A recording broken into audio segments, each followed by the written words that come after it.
Please welcome our keynote speaker from Cisco, Mr. Martin Lee.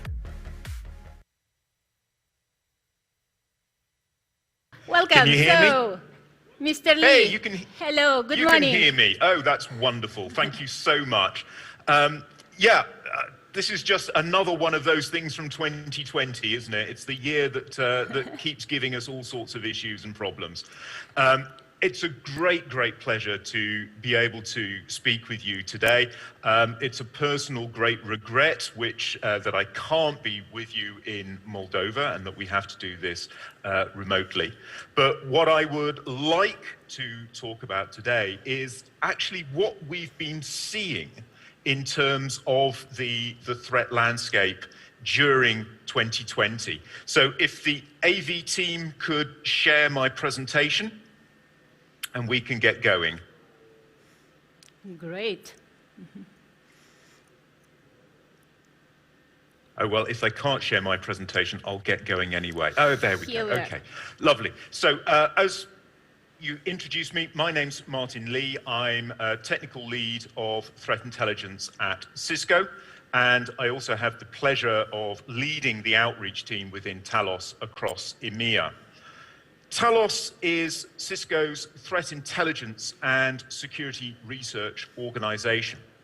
What we do is look at the threat landscape, identify what the bad guys are currently up to, what are the latest vulnerabilities which are affecting users of the internet, and then understand what it is that's actually happening and how we can augment and develop the necessary protection and detection systems in order to protect both our customers and also the entire internet against the threats which are out there.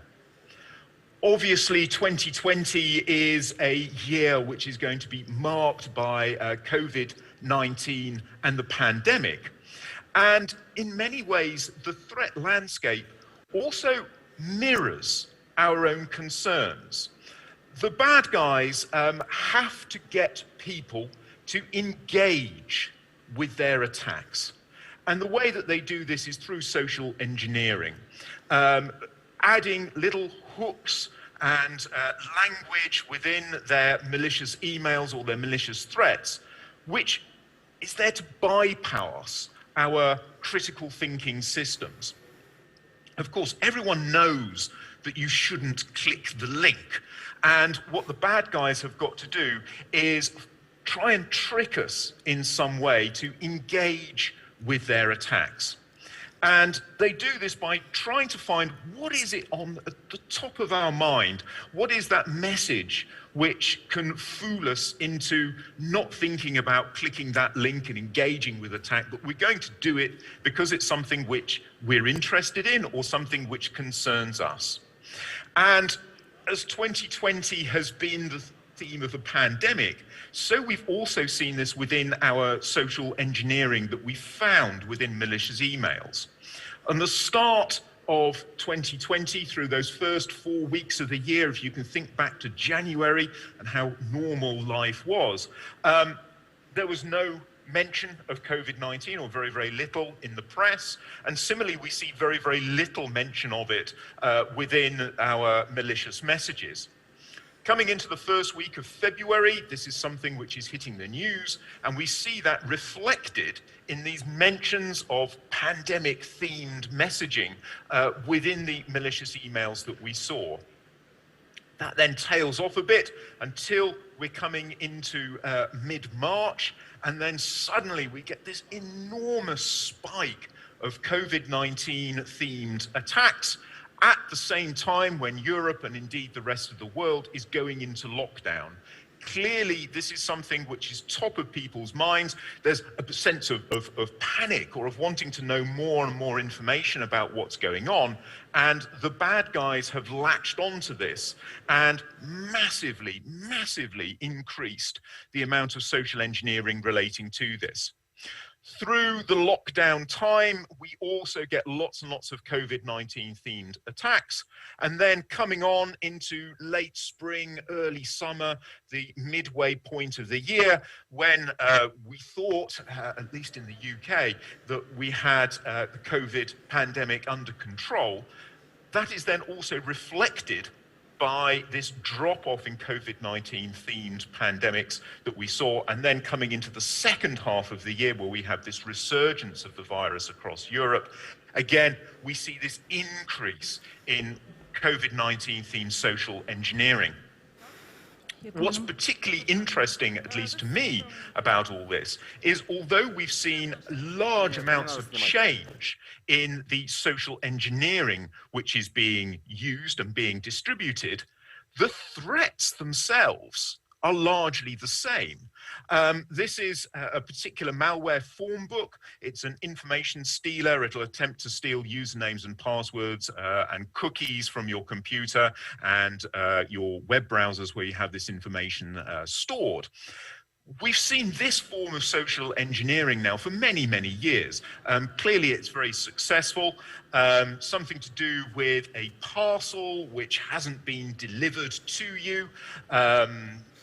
You receive an email notification, and out of the many millions of people that receive these messages, there's going to be someone that's going to be expecting a parcel. They see this and without thinking, bypassing that critical thinking pathways, they click the attachment. And of course, if they do, then they infect themselves with this malware.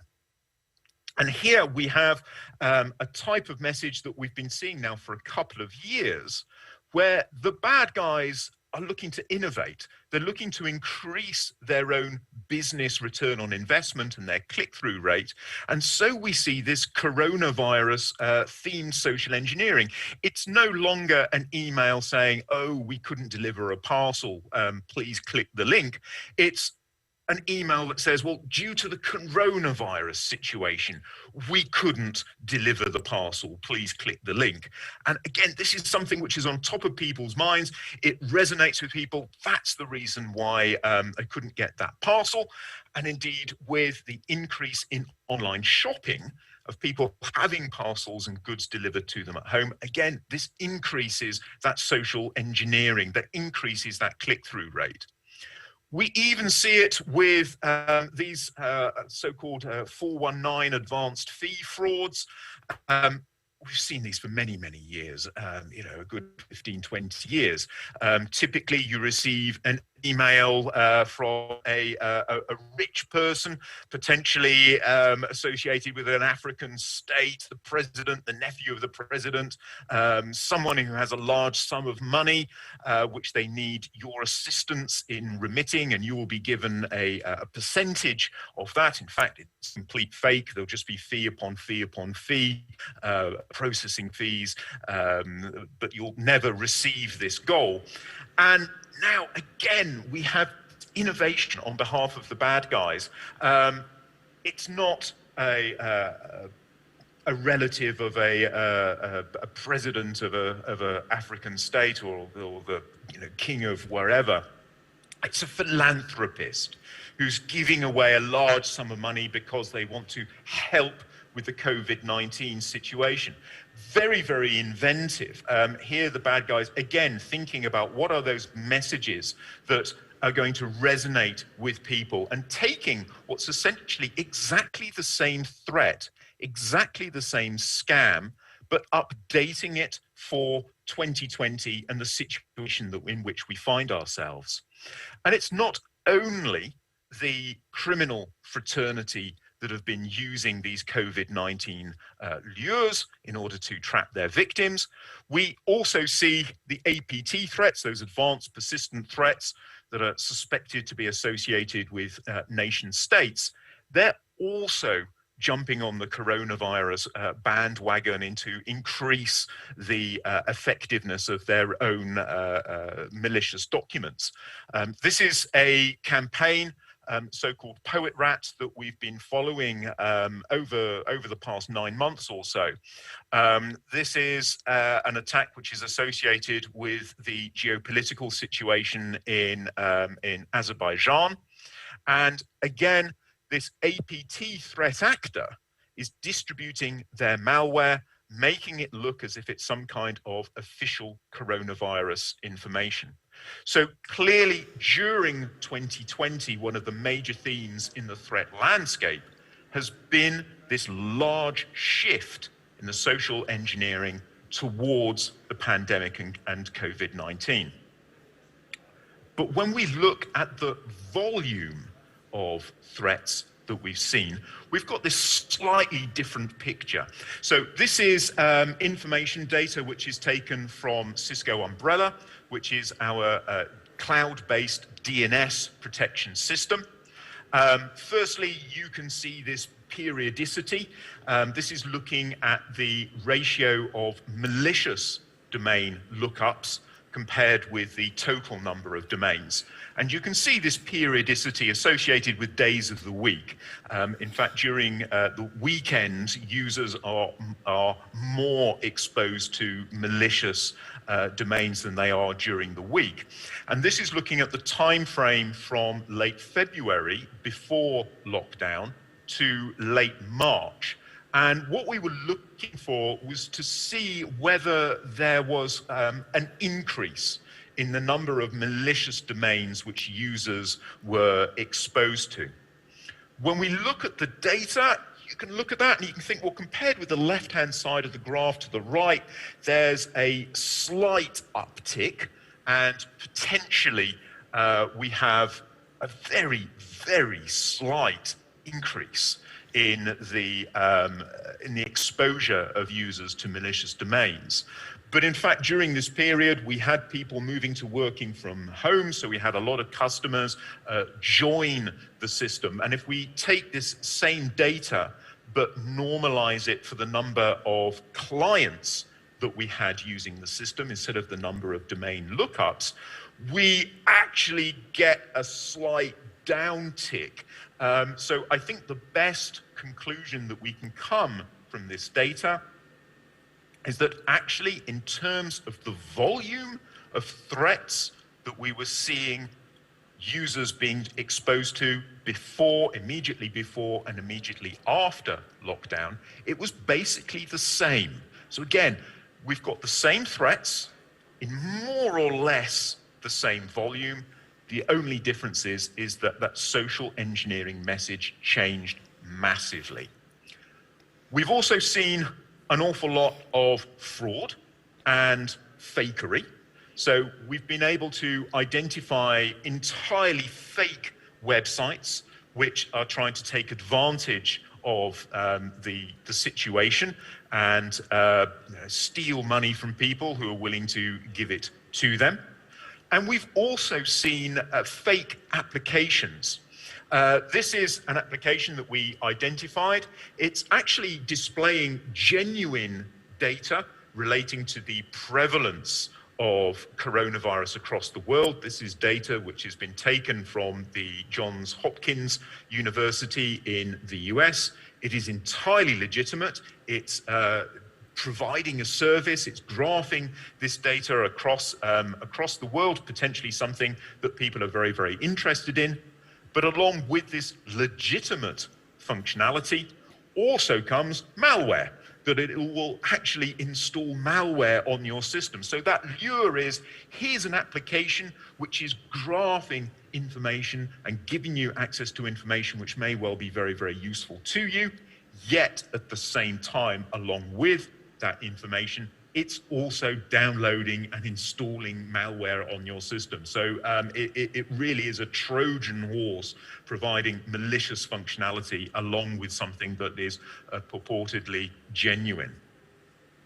So that's it so far and so much for the pandemic. It's not only with that social engineering that we've seen changes during the year.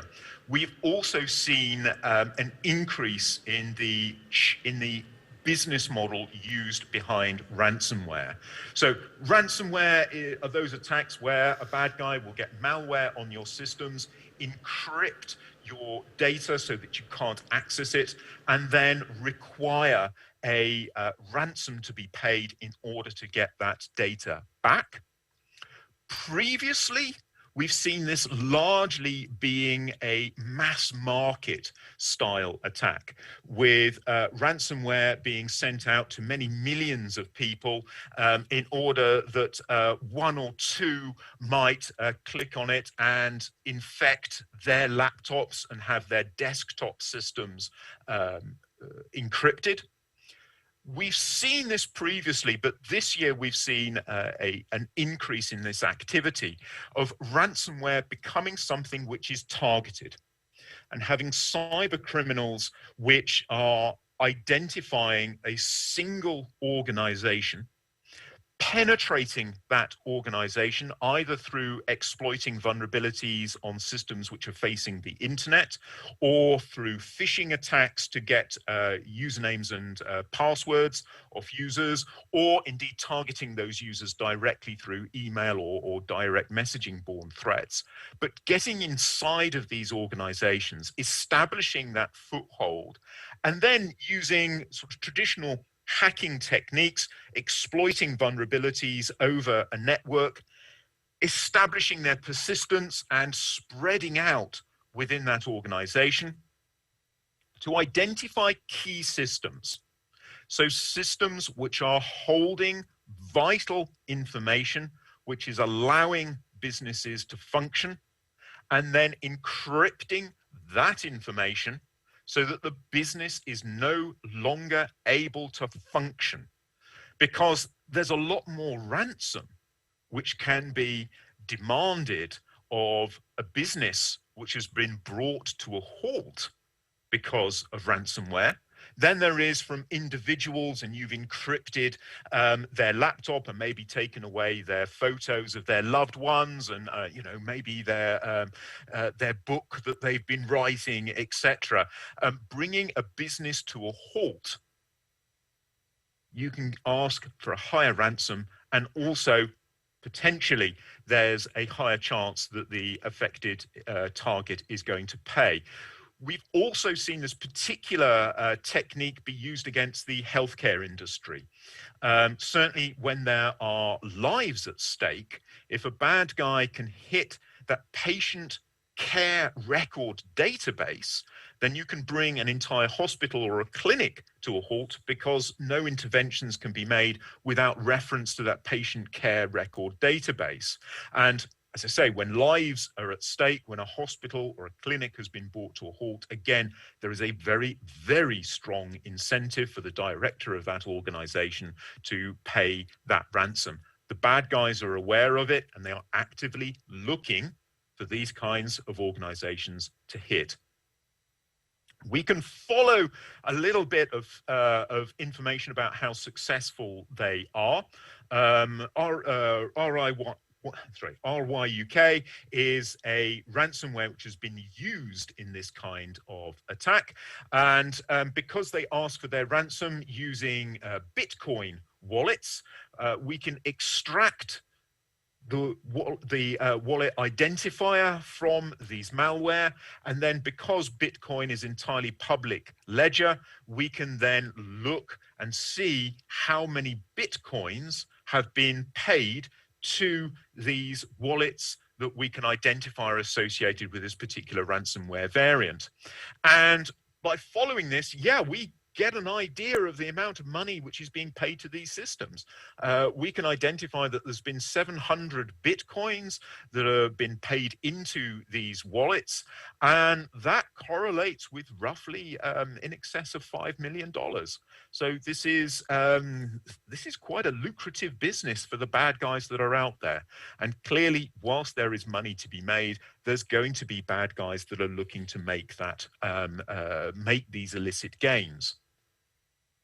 One change that we have seen this year is also the weaponization of malicious breaches.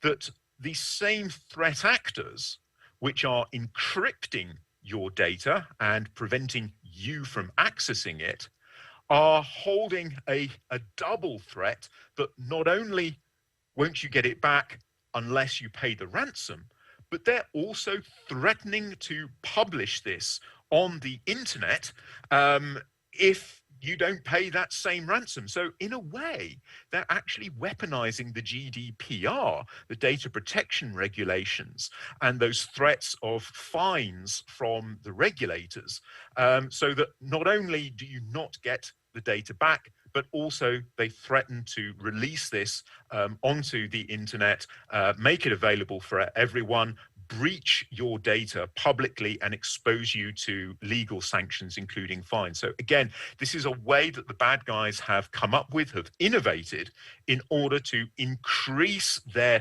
threat and increase the probability that their ransoms are going to be paid, because this is all about money. It's all about illicit gain. Last trend that I'm going to talk to you about that we've seen is that of dual-use tools.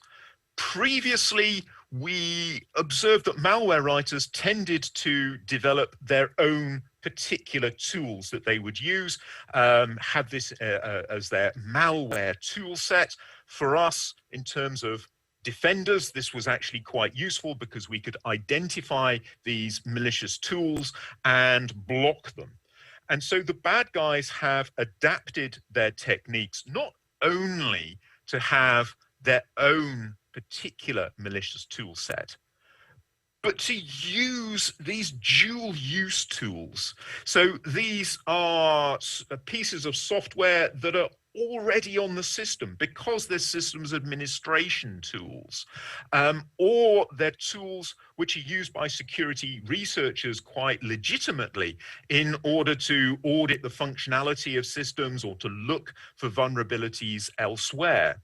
And by taking advantage of these dual use systems, the bad guys can achieve their own objectives of compromising additional systems, compromising credentials, usernames, passwords, and moving their attacks across a network from system to system.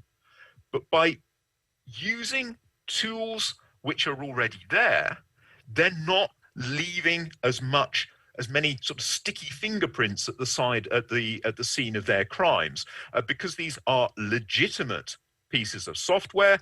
We can't just say that because they're on a system, this system has been infected and disable that system and disable these tools. These are things which are there anyway. Or in terms of these penetration testing tools, these are the types of tools that may well be used internally by your security teams. And so having them on a system is not a red flag. Indeed, solely Cobalt Strike, our incident response people are seeing being used in 2/3 of all ransomware attacks. But these aren't things that you can just block and prevent them from being there. They may well be very legitimate reasons for having them on a system.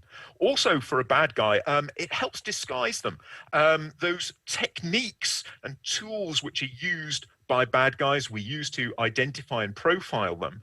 And if they're using the same tools as everyone else, then it makes it that little bit more difficult to follow the activities of a particular gang. We saw this first being used a few years ago now with the NotPetya attack, which was one of the most damaging cyber attacks ever. It was certainly the most damaging in terms of financial loss. The threat actor in this particular case used that WMI, Windows Management Instrumentation functionality of the operating system in order to spread their malware across various different systems. So this is using inherent functionality within the Windows operating system. It's not necessarily something which you can block, although it's going to cause noise on the network. Again, it's not necessarily something that you can block. And we can see these same techniques being used in malware such as Wasted Locker, which is another variant of ransomware that we've seen. Again, using this same inherent Windows functionality, using PowerShell, using PSExec, using WMI in order to achieve the goals of the threat actor. So let's have a think about what else are we going to see within the near future. Clearly, it's now late November. The holiday period is coming. We always see Christmas and Christmas shopping associated threats. It's Thanksgiving this week in the US, so Friday is Black Friday, historically the largest shopping day on the internet. So certainly we need to be aware which within the coming days, there are likely to be many, many threats which are related to online shopping, sales, and the Christmas period. So be aware of that. If we gaze a little bit further ahead in our crystal ball, we've had the wonderful news over the past couple of weeks that there is a COVID-19 vaccine coming. Certainly in the near future, we will be having those vaccination campaigns across the world.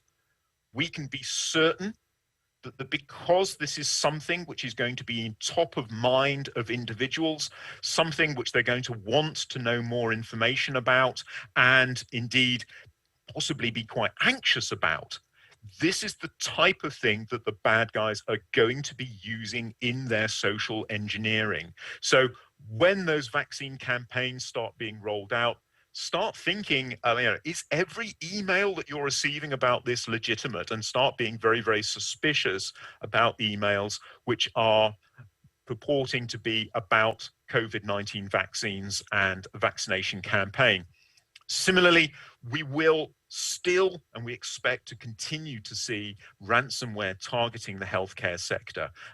It's proved to be lucrative for the bad guys, and because there are lives at risk, it's also something with that strong incentive to pay the ransom. So again, we will expect to see that continuing. Also, COVID-19 has deteriorated the economic situation around the world, shall we say, and many governments and organizations such as the EU are talking about providing economic stimulus.